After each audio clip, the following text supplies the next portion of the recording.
अस्सलाम वालेकुम। पाकिस्तानी आबादी 65% से ज़्यादा देहातों में रहती है, लेकिन ज़्यादातर मीडियाज और मॉडल्स शहरों के लिए तरतीब दी है। आज हम बात करेंगे कि ऐसे कौन से 15 बिजनेसेस हैं जो पाकिस्तानी और इंडियंस देहातों के अंदर किए जा सकते हैं। देहातों में कारोबार शुरू करने का सबसे बड़ा फ़ायदा ये होता है कि वहाँ पर आपकी कॉस्ट्स कम आती हैं। मिसाल के तौर पे अगर आपको जगह खरीदनी है या किराए पर हासिल करनी है तो हर दो सूरतों में आपको कम पैसे खर्च करना पड़ते हैं। जगह या लेबर दोनों अगर सस्ती पड़ रही हो तो आपकी प्रोडक्ट या सर्विस मार्केट में कंपटीशन की फिजा से निकल जाती है। आप मनपसंद मन चाहे रेटों के ऊपर मार्केट में अपनी प्रोडक्ट्स और सर्विसेज फरोख्त कर सकते हैं। गाँव के अंदर, देहात के अंदर आप जो सबसे अच्छा बिजनेस कर सकते हैं वो ट्रेंडिंग में भी है, वो है ऑर्गेनिक फार्मिंग। यानी ऐसी फसलें उगा सकते हैं जो कि खादों और स्प्रेयों से पाक हों। ऐसी प्रोडक्ट्स की मंडियों के अंदर बहुत अच्छी मांग है। मिसाल के तौर पे पिछले साल जब मैं दुबई गया, वहाँ पे जो ऑर्गेनिक कॉटन की बनी हुई शर्ट थी वो इतनी महंगी थी कि मैं ख़रीदने का सोच ही नहीं सकता था। जबकि आम कॉटन जो कि खादों और स्प्रेयों से तैयार हुई हुई है, उसकी जो शर्ट है वो अफोर्डेबल प्राइसेस के अंदर दस्तयाब है। आप कोई भी चीज़ ऑर्गेनिकली प्रोड्यूस करते हैं, खा वो फल हैं, खा वो सब्जियां हैं या फिर मसनूआत हैं, हर तीनों प्रोडक्ट्स के ऊपर आपको जो रेट मिलते हैं वो बहुत ज़्यादा है। आप ट्रेंड्स चेक कीजिए कि इस वक्त फेसबुक पे, यूट्यूब पे, इंस्टाग्राम पे, टिकटॉक पे या गूगल के ऊपर जो ऑर्गेनिक प्रोडक्ट्स हैं उनके रेट क्या हैं, और फिर देखें जो इनऑर्गेनिक प्रोडक्ट्स हैं उनके रेट क्या हैं, तो आपकी आंखें खुली की खुली रह जाएंगी। पिछले साल जो मैंने गंदम खरीदी थी अपने घर के लिए और जो इनऑर्गेनिक थी यानी खादों और स्प्रेयों वाली थी, उसका रेट 3200 रुपया फी मन थी। जबकि जो ऑर्गेनिक गंदम खरीदी थी उसका रेट 5500 रुपया फी मन था। तो इससे अंदाज़ा लगाइए कि एक आम फसल जो कि हम घरों में रोज़ाना इस्तेमाल करते हैं, हर इंसान खाता है जिस प्रोडक्ट को, यानी गंदम और गंदम से बनी हुई रोटी, उनके रेट्स के अंदर कितना डिफरेंस है। और अगर यही चीज़ फलों के अंदर भी आ जाए, सब्जियों के अंदर भी आ जाए व दीगर मसनूआत के अंदर भी आ जाए तो कितना बड़ा प्रॉफिट कमा सकते हैं। आप गांव या देहात में रहते हैं या फिर गांव और देहात का रुख करके बिजनेस करना चाहते हैं, हर दो सूरतों में आपको ऑर्गेनिक फार्मिंग पे ज़रूर तवज्जो देनी चाहिए। हमारे किसान भाई जो कि सारा साल अपनी हड्डियां तुड़वाते हैं, गर्मी सर्दी का ख्याल नहीं रखते, लेकिन जब उनकी फसलें मार्केट में उतरती हैं तो वो रुल जाते हैं क्योंकि उनको रेट नहीं मिलते। ऐसे में आपको चाहिए कि आप ऑर्गेनिक फसलें उगाएं और उसको अपने सोशल मीडिया हैंडल्स के ज़रिए बेचें। यकीन करें आप बहुत अच्छा प्रॉफिट कमाएंगे। इस वक्त पर ब्रांड्स की भरमार होने जा रही है, ऑर्गेनिक्स की पूरी दुनिया ऑर्गेनिक की तरफ मूव कर रही है। अब खाद्य स्प्रे वाली फसलें या सब्जियां ये बिकना कम हो जाएंगी। आप अभी से इस फील्ड के अंदर कदम रखें ताकि जब ये ट्रेंड अरूज पे हो तो उस वक्त आप मार्केट के अंदर अपनी एक मुस्तहकम जगह रखें। गांव देहात के अंदर dairy farming with twist. With twist क्या है कि आप पाकिस्तान में या इंडिया में डेयरी प्रोडक्ट्स तो बनाते ही बनाते हैं। मिसाल के तौर पे आप गाय पालते हैं, आप भेड़ें पालते हैं, बकरियां पालते हैं, भैंसें पालते हैं, ऊंट पालते हैं। ऐसे में अगर आप इनकी जो प्रोडक्ट्स हैं जो कि गोश्त है या दूध है या इनकी खालें, इनके अंदर वैल्यू ऐड कर दें तो आप ज़्यादा पैसा कमा सकते हैं। ज़्यादातर लोग क्या करते हैं, वो यही करते हैं कि गायें भैंसें रख लीं और उनके दूध बेच दिए या मंडियों को या कंपनियों को या फिर आम कंज्यूमर यूज़र को या गवालों को। लेकिन अगर आप इसी दूध से दूसरी प्रोडक्ट्स बना सकें, जैसे कि देसी घी बनाएं, आप इससे मक्खन बनाएं, आप इसे चीज़ बनाएं, तो इनकी मार्केट वैल्यू कहीं ज़्यादा है। जबकि हम आम तौर पे वही रवायती फार्मिंग कर रहे होते हैं, या तो गोश्त के लिए जानवर बेच देते हैं और या फिर बेच देते हैं दूध के लिए, या फिर दूध निकाल के बेच देते हैं। अगर खालों से जूता बनाकर बेचें तो उसकी कीमत कितनी ज़्यादा होती है इसका अंदाज़ा लगाइए आप। लेकिन जब आप खाल बेचते हैं तो उसकी कीमत क्या होती है। कुर्बानी जब आती है, यहाँ पे 400-500 रुपए की खालें बिकती हैं। कोई बहुत अच्छी खाल हो तो 1000 रुपए की बिक जाती है, वरना तो 200-200 रुपए में खालें बिकती देखी हैं। जबकि इनसे बने हुए जूते, इनसे बने हुए बैग, इनसे बने हुए बेल्ट्स वो कितने महंगे बिकते हैं, इसके बारे में कभी आपने सोचा है? आप सिर्फ सोचें मत, आप अमली इक़दामात करें तो आप बहुत ज़्यादा पैसा बना सकते हैं। अच्छा, आप दूध बेचते हैं जानवरों का, तो मार्केट में जाएँ ना ज़रा, सुपर स्टोर पे, जनरल स्टोर पे, मार्ट पे, बड़े-बड़े मॉल्स में, वहाँ पे फ्रिजों के अंदर आपको फ्लेवर्ड मिल्क मिलता है। भाई दूध ही बेचना है तो फिर आप ज़रा उसको प्रोसेस कर लें, यूनिट लगा लें और फ्लेवर्ड मिल्क बेचें। यानी बनाना मिल्क बेचें, चॉकलेट मिल्क बेचें, स्ट्रॉबेरी मिल्क बेचें।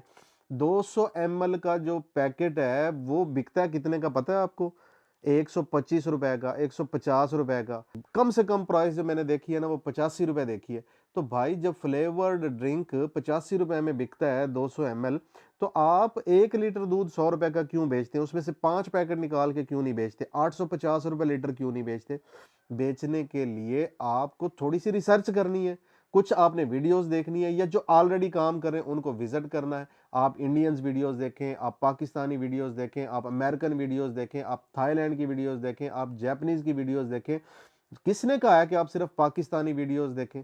जिनके अंदर नॉलेज थोड़ा कम होता है या फिर टेक्निकल चीज़ें उस तरीके से नहीं बताई जाती जिस तरह से ज़रूरत पड़ती है, तो भाई आप उन लोगों की वीडियोस देखें जो जेन्युइनली आपको ये सारी चीज़ें सिखा रहे हैं, प्रैक्टिकली सिखा रहे हैं, और उसके बाद घर में छोटे पैमाने पे प्रैक्टिकल शुरू कर दें और आहिस्ता-आहिस्ता अपने यूनिट की तरफ आ जाएँ।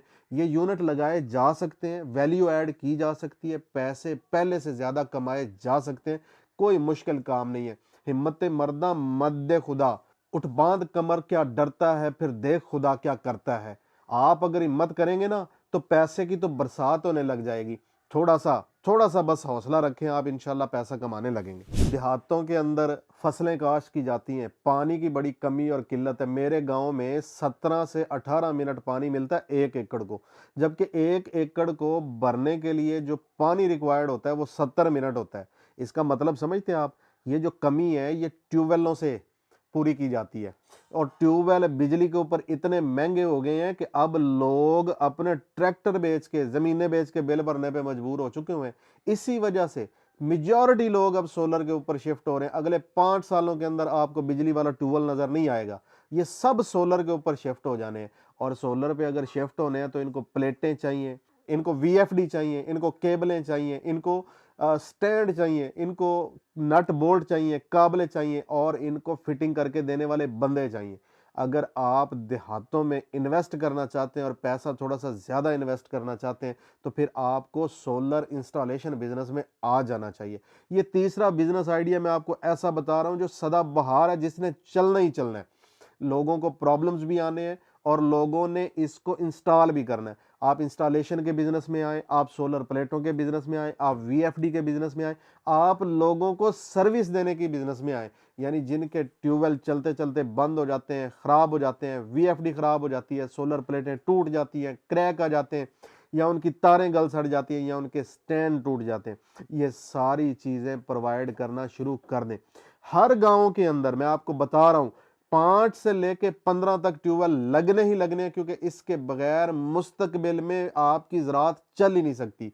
और अगर आपकी ज़राअत मुस्तकबिल में इसके बगैर चल ही नहीं सकती तो फिर इस फील्ड में आना कितना फ़ायदेमंद साबित होगा, ज़रा सोच के देख। आज ही अपनी प्लानिंग कीजिए, पैसा इकट्ठा कीजिए और इधर उधर के बिजनेसेस को छोड़ के सिर्फ ट्यूबवेल इंस्टॉलेशन इसके ऊपर फोकस कर दें, टरबाइन इंस्टॉलेशन इसके ऊपर फोकस कर दें। देखिए 2 इंच की टरबाइन, 3 इंच की टरबाइन, 4 इंच की टरबाइन, 5 इंच का ट्यूबवेल, 6 इंच का ट्यूबवेल, ये लगने ही लगने हैं। जिस बंदे के पास 1 एकड़, 2 एकड़ या 3 एकड़ रकबा है उसको आप टरबाइन इंस्टॉल करके दें, और जिसके पास ज्यादा रकबा है उसको ट्यूबवेल इंस्टॉल करके दें। और जिनके ट्यूबवेल ऑलरेडी या ट्रैक्टर पे चलते हैं या फिर बिजली पे चलते हैं उनको सोलर के ऊपर शिफ्ट करके दें, पैसा बहुत कमाएंगे आप। जब हम छोटे होते थे तो मैं देखता था कि ये जो नाले होते हैं या जो परांदे होते हैं, ये तकिए होते हैं या ये जो खेस होते हैं, ये घरों में ही बन जाते थे। अब भी बनते हैं, लेकिन अब हम बड़े हो गए हैं, हम इन चीजों को जरा गौर से नहीं देखते। अगर आप गांव में रहते हैं या गांव से किसी बिजनेस का आगाज करना चाहते हैं तो फिर ये हाथों से बनी हुई चीजें, इनको इंटरनेशनली बेचना सीखें। हैंडीक्राफ्ट्स इसको कहते हैं और इसकी बहुत बड़ी मार्केट है। एटसी एक ऐसा प्लेटफॉर्म है जहां पे हाथ से बनी हुई चीजें अन्य वाह फरोख्त होती हैं और महंगे दामों फरोख्त होती हैं। हमारे घरों में खवातीन क्या क्या चीजें नहीं बनाती, नाले बनाती हैं, परांदे बनाती है, चंगेरें बनाती हैं, तकिए बनाती हैं, शालें बनाती हैं, कैप्स बनाती हैं, स्वेटर्स बनाती हैं, रजाइयाँ बनाती हैं, जूते बनाती हैं, ये सारी चीज़ें इंटरनेशनल मार्केट के अंदर बहुत महंगे दामों फ़रोख्त होती हैं। हाँ, और तो और कुछ इलाकों के अंदर तो ये जो नमक से बने हुए लैंप्स हैं, खिलौने हैं, ये भी ख़वातीन बना रही हैं। लहंगे बना रही हैं, मैक्सियाँ बना रही हैं, कपड़े बना रही हैं, सूती कपड़े बना रही हैं, ये चरखा कात के धागे बना रही हैं। घरों के अंदर ख़वातीन खिलौने बना रही हैं और इन सारी चीज़ों की माँग बाहर की दुनिया में ज़्यादा है। आपका बिज़नेस मॉडल क्या होना चाहिए कि आप इन सारी ख़वातीन से हाथ से बनी हुई चीज़ें खरीद के शहरों में या फिर इंटरनेशनल मार्केट के अंदर बेचें। आप बहुत अच्छा मुनाफा कमा सकते हैं। अब तो इसके कोर्सेज़ भी अवेलेबल हैं, जैसे कि एम्पावरर्स जो है एक बहुत अच्छा इदारा है जो आपको एट्सी और ईबे पे बेचना सिखाता है, आप उनको ज्वाइन कर सकते हैं। मैं अभी कहता हूँ समी को कि वो इनकी डिटेल्स स्क्रीन पे डाल दें। उम्मीद है कि आपके सामने इनकी डिटेल्स आ रही होंगी, आप इनको ज्वाइन कर लें। ज्वाइन करके आप इस बिज़नेस मॉडल का इंतखाब करें, थोड़े पैसों में एक अच्छा बिज़नेस और अच्छा रेवेन्यू जनरेट कर सकते हैं। मैं सिनावा में कुछ अरसा रह के आया हूँ और जिस फैक्ट्री में काम करता था वहाँ पे फ़िश फार्म बना हुआ था। तो फ़िश फार्म में क्या होता है कि आप छोटी-छोटी मछलियाँ वहाँ पे डालते हैं जिसको पूंगा कहते हैं और उसको फिर फ़ीड करते हैं और थोड़े अरसे के बाद वो मछलियाँ जब बड़ी हो जाती हैं तो उसको मार्केट में बेच कर रेवेन्यू जनरेट किया जाता है। और जब मैं इस फ़िश फार्मिंग को कर रहा था, देख रहा था, सीख रहा था तो इर्द-गिर्द के बहुत सारे फार्म विज़िट करने का इत्तेफ़ाक हुआ। तो देखा कि ये अकेले नहीं है, बहुत सारे लोग पूरे इलाके के अंदर उन्होंने छोटे-छोटे फार्म बनाए हुए हैं। किसी ने 1 कनाल का बनाया हुआ है, किसी ने 1 एकड़ का बनाया हुआ है, किसी ने 5 एकड़ का फार्म बनाया। वहाँ पे मुख्तलिफ मछलियाँ पाल के उसको फ़रोख्त करते हैं। किसी ने रहू पाली हुई है, किसी ने ग्रास मछली पाली हुई है, किसी ने थैला मछली पाली हुई है। तो बहुत सारी किस्में वो लोग वहाँ पे पालते हैं और उसको बेच के अच्छा रेवेन्यू जनरेट करते हैं। देहातों के अंदर, खालों के नज़दीक या वो जगह जहाँ पे ट्यूबवेल नज़दीक है या अपनी टरबाइन या ट्यूबवेल लगा के आप फिश फार्मिंग कर सकते हैं। ये ऐसा बिज़नेस है जिसमें बहुत ज़्यादा मेहनत नहीं करनी पड़ती। पानी आपने एक मरतबा भर दिया, मछलियाँ डाल दी, खुराक दिन में 1 मरतबा डालनी है आपने या फिर पानी 2 से 3 दिन के बाद थोड़ा-सा चला के फ्रेश वाटरिंग करनी है। आपकी मेहनत ज़्यादा नहीं है, लेकिन रेवेन्यू इकट्ठा आता है और ज़्यादा आता है, पैसा बहुत अच्छा इससे बना सकते हैं। फार्मी मछली मिसाल के तौर पे अभी नवंबर, दिसंबर, जनवरी, फरवरी, मार्च इन महीनों के अंदर इतनी ज़्यादा मांग रहती है कि मछली पूरी करना मुश्किल हो जाती है। अगर आपके पास ज़मीनें ऐसी पड़ी हुई हैं, ख़ास तौर पे कलर वाली ज़मीन है, नमक वाली ज़मीन है, शोर वाली ज़मीन है या फिर पक्केवट ज़मीन है, आप वहाँ पे तालाब बनाएँ, मछलियाँ पालें और एक मुलाज़िम रख के या खुद फसल काश्तकारी के साथ-साथ इस फार्मिंग के अंदर भी आएँ, आपको अच्छा पैसा मिल सकता है। ये सीज़नल काम है, लेकिन गर्मियों के अंदर ऐसा नहीं होता कि आप इसमें हाथ पे हाथ रख के बैठे रह सकते हैं। वहाँ वो ऐसा टाइम होता है जब आप मछली की ग्रोथ कर रहे होते हैं। जब गर्मियों में मछली की ग्रोथ करते हैं, तभी सर्दियों के अंदर आपकी मछली फ़रोख्त होती है। आप इस काम के अंदर ज़रूर आएँ, आपको अच्छा पैसा मिलेगा। छठा बिज़नेस आइडिया ये है कि रवायती काश्तकारी से बाहर निकल आएँ।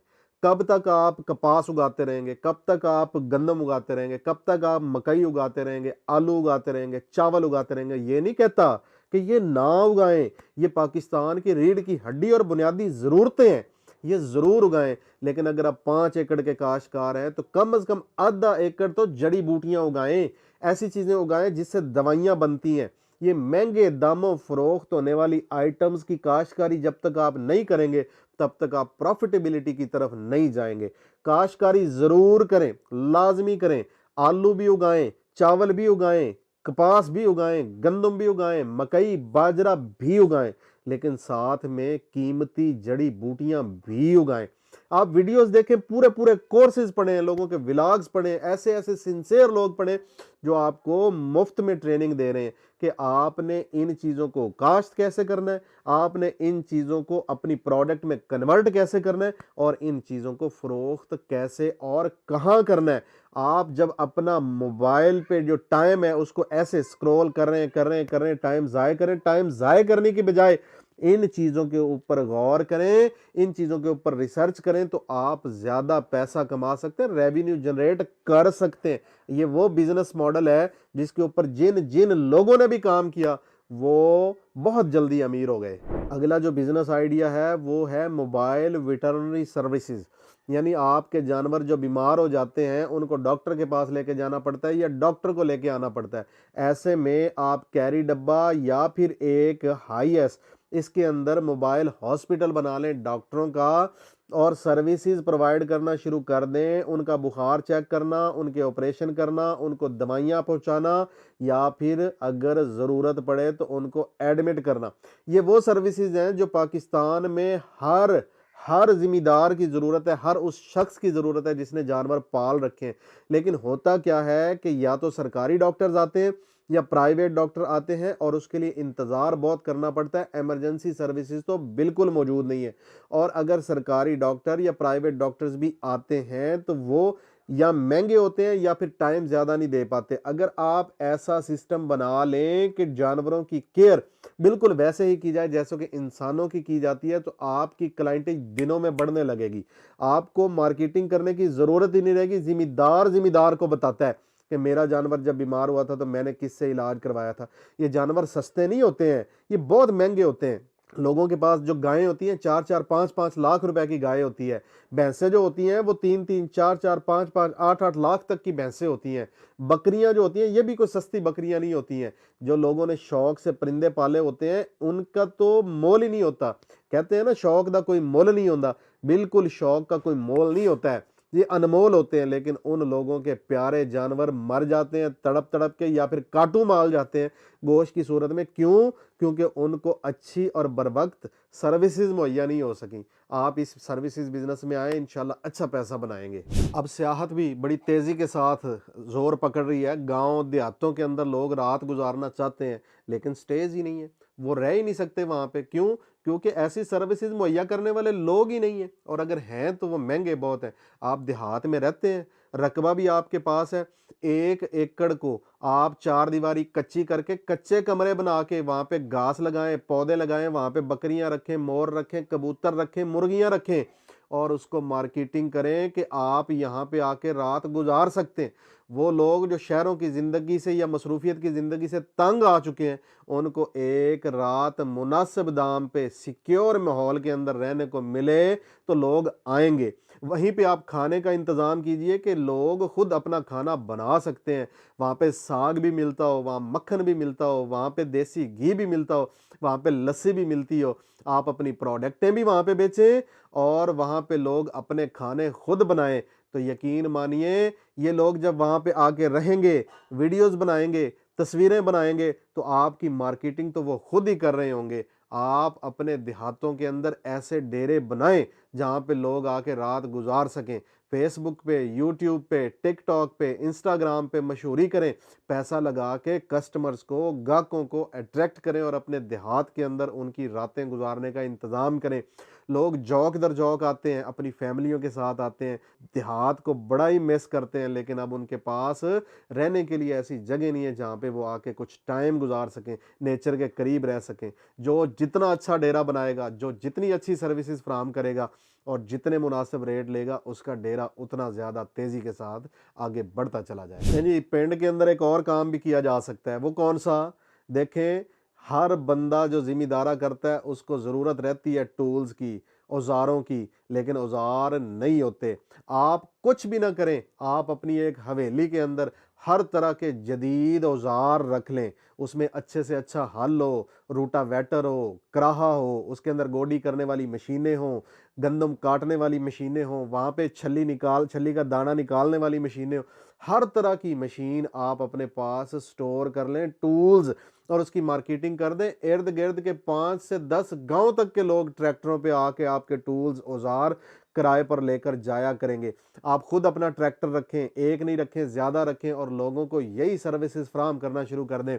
हल के लिए किसी ने याद करना तो आपको याद करे, करा के लिए याद करना तो आपको याद करे, किसी को रैपर चाहिए तो आपको याद करे, छलियाँ निकालनी है तो आपको याद करे, अगर किसी ने कमाद कटाई करना है या ढुआई करनी है, ट्रालियाँ किराए पे चाहिए तो आपको याद करें।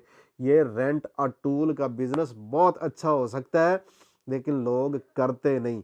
सोचते ही हैं अच्छा यार मैं रख लिया तो अगला भी रख लेगा, अगले को पहले इतने। भाई जितने मर्जी कोई बंदा टूल रख ले, टूल्स कभी भी कम नहीं होते, कभी भी बेकार नहीं होते, इनकी ज़रूरत पड़ती ही रहती है। और रेंट अ टूल का बिजनेस बहुत अच्छा बिजनेस हो सकता है देहात के अंदर। देहात में रहते हैं, एक मरतबा की इन्वेस्टमेंट है और एक मुलाजम रखना पड़ना है। आप शहद की मक्खियों के डब्बे रख लें, और शहद की मक्खियाँ पालें। देखें सरसों देहातों के अंदर कितनी ज़्यादा होती है, उसके फूल पे भंवरे मंडलाते हैं, शहद को चूसते हैं, वहाँ से मिठास को और शहद में कन्वर्ट करके डब्बों में डाल देते हैं। बेरियाँ होती हैं, यहाँ पे किक्कर होते हैं। कौन कौन सा दरख्त या रब की नेमत हमारे गांव या देहात में नहीं होती, लेकिन हम उसको कशीद करना जानते ही नहीं, उससे पैसा निकालना जानते ही नहीं। सड़क के किनारे रख दें, कहीं पे भी आपके पास अपनी जगह नहीं है तब भी आप शहद की फार्मिंग कर सकते हैं। नहर किनारे, खाले के किनारे, सड़क किनारे, राजबाया के किनारे, जंगल के किनारे, पहाड़ के ऊपर, मैदान के ऊपर, जहां हरियाली है, जहां फूल होते हैं, वहां पे भंवरे आते ही आते हैं। शहद की मक्खियां पालें, अपनी ब्रांडिंग करें, लोगों को बल्क के अंदर भी दें और अपना ब्रांड बना के सोशल मीडिया के ऊपर खालिस शहद भी बेचें। लोग जब आके देखेंगे ना आपके पास कि आपने डब्बे रखे हैं, मक्खियां पाली और शहद आप खुद निकालते हैं, और मसनूई नहीं निकालते बल्कि कुदरती निकालते हैं, जो एक मरतबा ले जाएगा वो बार बार आपके पास से शहद लेके जाएगा। शहद पाकिस्तान के अंदर इतना बिकता है जितना पैदा भी नहीं होता। तो आप इतने बड़े गैप के अंदर बड़ी आसानी से जगह बना सकते हैं, इस कारोबार को कर सकते हैं। तालीमी कोचिंग सेंटर बना लें, जैसे मैंने अभी स्कूल बनाया रेहान स्कूल, वहाँ पे बच्चे आते हैं, जौक दर जौक आते हैं और पढ़ते हैं, फीसेस देते हैं। 1500 रुपया फ़ीस लेता हूँ। देखिए अगर 50 स्टूडेंट हो, उसको 1500 से ज़रब दे के देखिए आपके अखराजात क्या होते हैं। अखराजात कम है और उससे आप पैसा बना सकते हैं। ना सिर्फ ये कि आप लोगों को जदीद तालीम दें, बल्कि ख़ुद भी पैसा बनाएं, अपने हुनर को इस्तेमाल कीजिए। तालीमी कोचिंग सेंटर्स देहातों के अंदर बहुत अच्छे चलते हैं, लेकिन अगर उसके अंदर वैल्यू ऐड हो जाए, जैसे कि रेहान स्कूल ने किया, तो बहुत बहुत अच्छा हो सकता है। कराची के अंदर, इस्लामाबाद के अंदर तो 25-25, 30-30 हज़ार रुपया फ़ीस है, लेकिन मैं देहात में 1500 रुपया ले रहा हूँ। इसके बावजूद नुकसान में नहीं है, मुझे पैसों की गरज नहीं है, पैसे कमाना तालीम से मकसद नहीं है, लेकिन लोग कमाते हैं ना, आप भी कमा सकते हैं। आप वैल्यू ऐड करके तालीमी कोचिंग सेंटर्स बनाएं, इंशाल्लाह पैसा बनाएंगे। शहरों में तो क्या है, बाइकिया भी है, ओबर क्रीम वगैरह भी हैं, वहाँ से तो लोग चीज़ें मंगवा लेते हैं, ग्रॉसरी स्टोर्स भी हैं। शहरों में ये सर्विसेज बहुत ज़्यादा, देहातों में इसके उल्ट किया जा सकता है। आप यही सर्विसेज ऐसे कर सकते हैं कि शहरों से चीज़ें ला के देहातों में प्रोवाइड करना। मिसाल के तौर पे अभी मुझे कोई भी चीज़ मंगवानी होती है तो मेरे जो गांव का रिक्शे वाला है असगर भाई, मैं उसको फ़ोन करता हूं और कहता हूं मेरी फ़लाँ चीज़ ले आना, वो चीज़ लेके आता है और 100 रुपया लेता है। इसी तरह वो सवारियां लेके तो जाता ही जाता है, सवारियां लेके भी आता है, लेकिन रिक्शे की छत के ऊपर गाँव वालों का सामान लादा हुआ होता है। किसी ने दवाई मंगवानी होती है, किसी ने मसाला जात मंगवाने होते हैं, किसी ने जूते मंगवाने होते हैं, किसी का ओवन ख़राब है वो रिपेयर के लिए जाता है, किसी की इस्त्री ख़राब है वो रिपेयर के लिए जाती है। बहुत सारी चीज़ें लोग शहर से मंगवाते हैं उनसे, और इसके एवज़ वो 100-100 रुपया चार्ज करते हैं। जो सवारियाँ जाती हैं उसका किराया तो है ही है, लेकिन देखें मैं खुद यहाँ से शहर जाऊँगा तो मेरा टाइम भी लगेगा, मेरे पैसे भी लगेंगे और ज़्यादा लगेंगे, पेट्रोल भी लगेगा, और चीज़ आने में बहुत टाइम लग जाएगा। अब उसका पक्का टाइम है कि 2 बजे उसने वापस आना होता है, और 2 बजे सारे लोगों की चीज़ें रिक्शे पे लोड करके लाता है, सवारियों को उतार के उनसे किराया ले लेता है। वो किराया भी 5 रुपये दूसरों से कम रखता है, तो सवारी भी ज़्यादा लगती है, और दूसरा वो जब चीज़ें लोगों को पहुंचाता है तो उसके बाद जो पैसा लेता है वो उसका टोटल प्रॉफिट होता है। तो आप भी ये बिजनेस मॉडल गाँव के अंदर कर सकते हैं। मुर्गियाँ, मुर्गियाँ क्यों नहीं पालते? आप घरों के अंदर भी पाल सकते हैं और मुर्गी फार्म भी बना सकते हैं। देसी मुर्गी का गोश्त बाजार के अंदर 3000 रुपये किलो है, जबकि ये जो आम फार्मी मुर्गी है इसका 1400 रुपये किलो है। इतना फर्क क्यों है? 2800 रुपये से लेके 3500 रुपये तक देसी मुर्ग बिकता है, गोश्त 1 किलो। आप बजाय इसके कि पोल्ट्री फार्मिंग करें आम मुर्गियों की, आप देसी मुर्गियां पालें। अंडे भी महंगे बिकते हैं, गोश्त भी महंगा बिकता है, और सालम मुर्गी भी महंगी बिकती है। आप छतों के ऊपर रख सकते हैं, घरों में रख सकते हैं, डेरे के ऊपर छोटा सा फार्म बना सकते हैं। मैंने देखा है लोगों ने खुड्डे बनाए हुए हैं, डरबे बनाए हुए हैं। जब भी किसी को देसी मुर्गे की जरूरत होती है, किसके पास होंगे जी? वो फलां दे डेरे ते होंगी।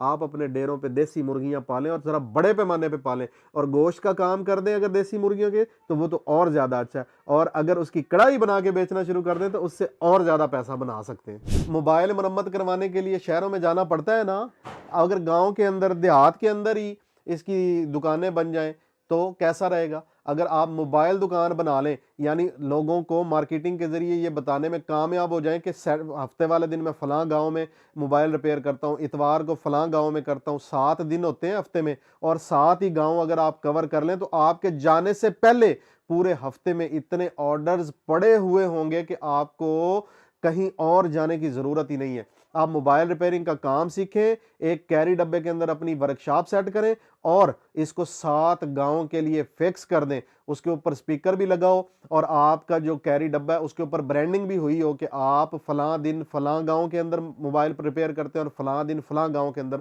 अब मुस्तकबिल में जो मार्केटिंग होनी है ना, वो डिजिटल मार्केटिंग होनी है। अखबार का दौर चला गया, रिसाले का दौर चला गया, डाइजेस्ट कहानियों के दौर चले गए, अब टीवी का दौर भी आहिस्ता आहिस्ता जा रहा है। अब जो बिज़नेस आ रहा है ना, वो डिजिटल मार्केटिंग से आ रहा है और मोबाइल की स्क्रीन से आ रहा है।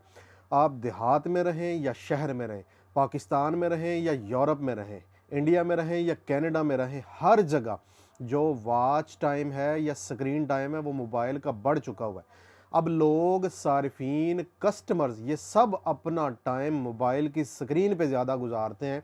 लिहाजा आप जितना ज़्यादा इफ़ेक्टिवली अपनी प्रोडक्ट या सर्विस को लोगों की मोबाइल की स्क्रीन पे दिखा सकेंगे, उतना ज़्यादा बिजनेस हासिल कर सकेंगे। लिहाजा आज से ही आप डिजिटल मार्केटिंग सीखना शुरू कर दें। गांव देहात की छोटी से छोटी दुकान से लेकर इर्द गिर्द गिरदो नवाह में लगे हुए बड़े से बड़े कारखाने तक सबको आपकी डिजिटल सर्विसेज की ज़रूरत पड़नी ही पड़नी है। और जिस बंदे की ग्रिप डिजिटल मार्केटिंग पे स्ट्रॉन्ग है, वो बंदा फाइनेंशियली स्ट्रॉन्ग है।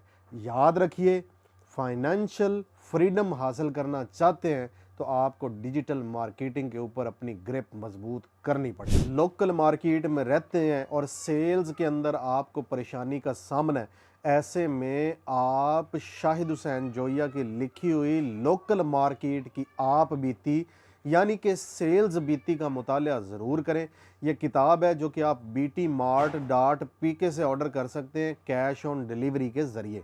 डिजिटल मार्केटिंग से याद आया, अगर आप सीखना चाहते हैं कि कैसे हम अपनी प्रेजेंस को सोशल मीडिया पे बढ़ा सकते हैं, अपनी प्रोडक्ट को ब्रांड बना सकते हैं, तो ऐसे में BT यूनिवर्सिटी का प्रोग्राम, ब्रांड बिल्डिंग प्रोग्राम, जो कि 90 दिन का है और जिसकी फ़ीस 30,000 रुपया है, आप वो ज्वाइन कर सकते हैं। उसमें आपको सिखाया जाता है कि कैसे आप रोज़ाना अमली टास्क्स कंप्लीट करके अपने ब्रांड को लोगों के सामने बेहतर अंदाज में पेश कर सकते हैं। और इस कोर्स को ज्वाइन करने के लिए टेलीफोन नंबर स्क्रीन पे नज़र आ रहे हैं। आखिर में ये कहना चाहता हूँ कि इससे अगली वीडियो जो हमारी आ रही है वो है कि कैसे आप मोबाइल की स्क्रीन पे टाइम गुजारते हुए पैसा बना सकते हैं। फॉलो कर लीजिए, वो वीडियो मिस नहीं होनी चाहिए।